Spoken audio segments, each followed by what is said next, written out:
bola nak? Tengok bola apa je? You tahu kan I ni kaki bangku. I tak minat bola semua ni. Alah, habis tu you tak nak support girlfriend you ke? Girlfriend you kan suka tengok bola. Lepas tu malam ni, tahu tak? Liverpool lawan Melaka. Alah, nanti you seorang je tengok. I tak faham semua benda tu. Please.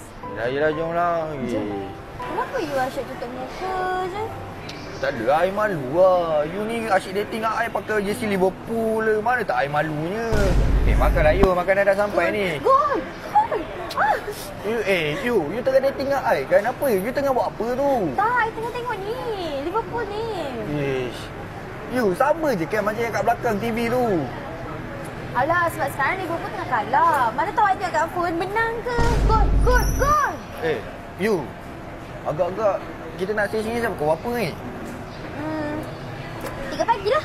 3 pagi? You agak-agak lah. You esok I kerja pagi kot. Lah, memanglah kedai ni tutup sampai pukul 3 pagi. Boleh tengok bola. Tengok kat rumah kan boleh? Tak vibe. Kalau sini nampak, semua orang tengah tengok bola. Kau tengok sama-sama. You, betul cakap ah. I betul nak tahu hati lah dengan you. Kenapa? Sekarang ni I bagi you pilihan. You pilih I ke Liverpool? Liverpool.